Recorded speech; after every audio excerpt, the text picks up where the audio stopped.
Assalamualaikum warahmatullahi wabarakatuh. A dan Teteh, bagaimana kabarnya? Mudah-mudahan sehat selalu dan tetap semangat. A dan Teteh bertemu dengan Bapak Andriana dalam mata pelajaran PPKN. Walaupun kita tidak bertemu secara langsung, mudah-mudahan video pembelajaran singkat ini tetap membuat AA dan Teteh bersemangat belajar di rumah selama masa pandemi COVID-19. Baik, A dan Teteh, hari ini kita akan belajar bab pertama tentang fungsi dan kedudukan Pancasila. Mungkin belum terbayang ya. Baik, akan Bapak terangkan sekilas tentang fungsi dan kedudukan Pancasila. Silahkan sebelumnya buku paketnya dibawa sambil dilihat bab pertamanya. Sudah? Oke. Nah, ingin Bapak ingatkan, jangan lupa untuk mengisi absensi di Google Classroom. Sudah diisi? Kalau ada yang belum, isi dulu, takut lupa. Baik, Bapak akan jelaskan tentang fungsi dan kedudukan Pancasila. Yang pertama, tentang kedudukan Pancasila. Pancasila ini mempunyai kedudukan yang utama dalam sistem negara kita. Pada tanggal 18 Agustus 1945, Pancasila secara resmi diakui sebagai dasar negara. Itu artinya, satu hari setelah proklamasi kemerdekaan, Pancasila dijadikan sebagai dasar negara Republik Indonesia. Lalu tentang Pancasila sendiri itu terdiri dari dua kata yang berasal dari bahasa Sangsekerta. Panca artinya 5, sila artinya dasar. Artinya negara kita berkomitmen menjunjung tinggi 5 dasar yang mungkin A dan Teteh sudah sering kali tahu dan hafal. Ya, karena setiap Senin kita melakukan upacara bendera dan selalu dibacakan Pancasila. Ada yang nggak hafal? Harus hafal ya. Baik. Pancasila sebagai dasar negara artinya apa sih? Artinya segala kehidupan kita, khususnya negara ini diatur oleh Pancasila. Nggak boleh negara ini melaksanakan kegiatannya tidak berdasarkan Pancasila, apalagi bertentangan dengan Pancasila. Mengatur tentang apa saja? Ada ideologi, ada politik, ada hukum, ekonomi, sosial budaya, dan pertahanan keamanan.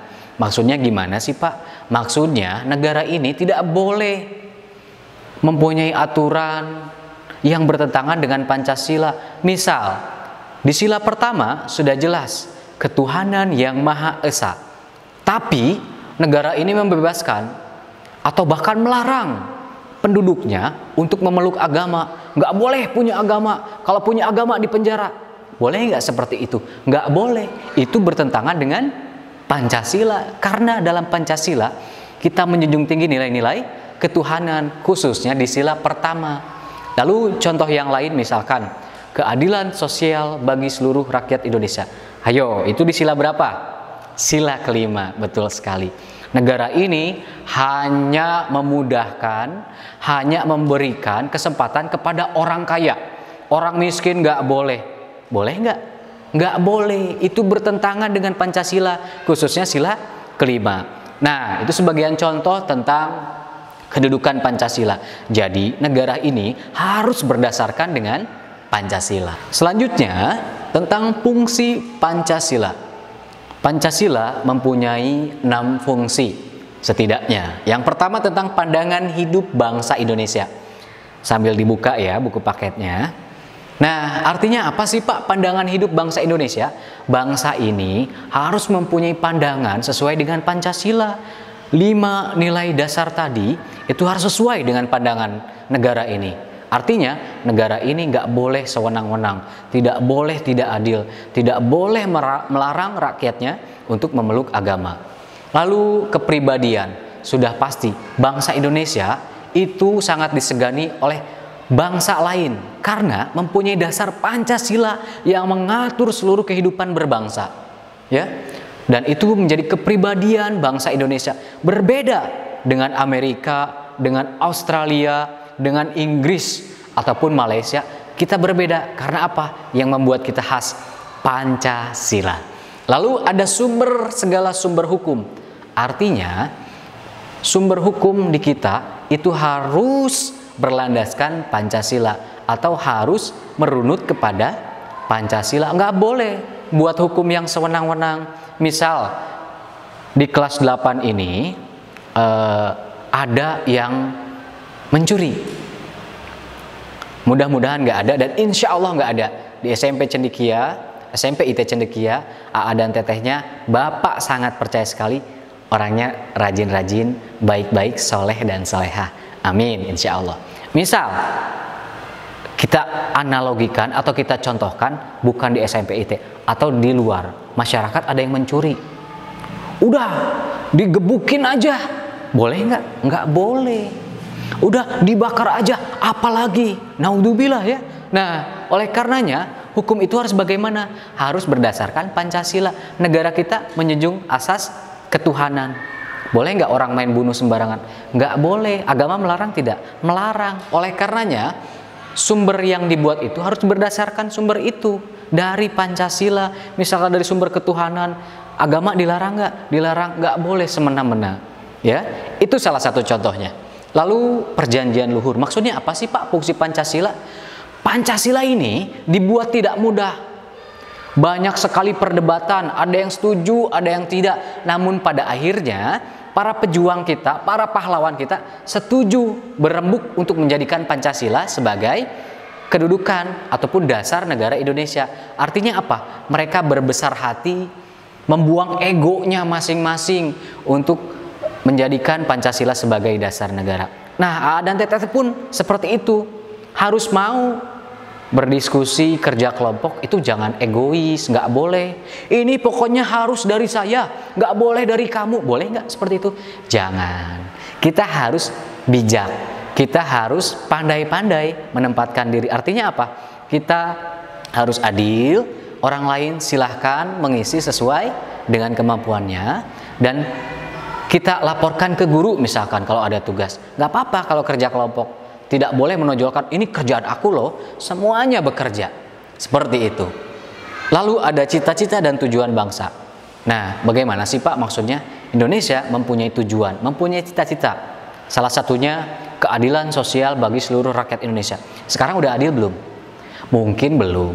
Tapi mudah-mudahan karena di sila kelima itu ada keadilan sosial bagi seluruh rakyat Indonesia, ke depan ini akan menjadi cita-cita bagi bangsa kita. Mudah-mudahan Indonesia nanti dipimpin oleh pemimpin berikutnya atau siapapun, pejabat, pemerintah siapapun, dapat mewujudkan cita-cita Indonesia yang berkeadilan sosial bagi seluruh rakyat Indonesia.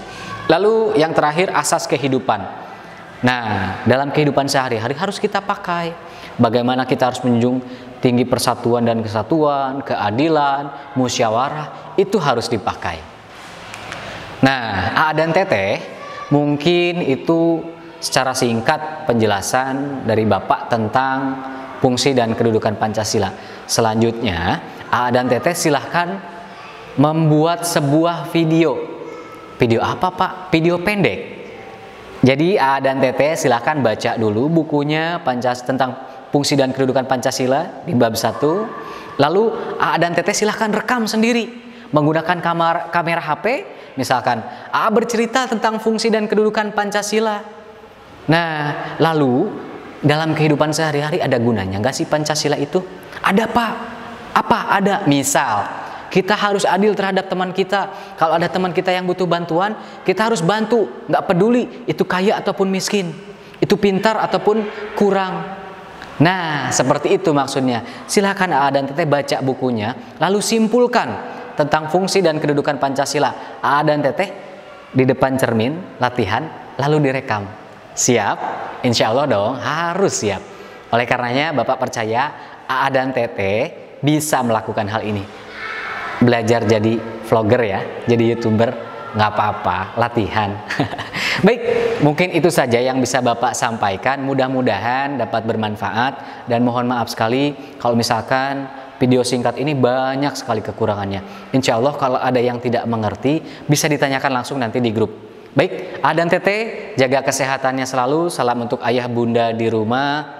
Dan mudah-mudahan pelajaran kali ini dapat mengajarkan A dan Teteh bagaimana menghargai Pancasila. Bagaimana A dan Teteh mampu menjadikan Pancasila sebagai cita-cita, sebagai kepribadian A dan Teteh dalam kehidupan sehari-hari. Itu saja yang bisa Bapak sampaikan, kurang lebihnya sekali lagi Bapak mohon maaf. Terima kasih atas perhatiannya. Semangat selalu. Assalamualaikum warahmatullahi wabarakatuh.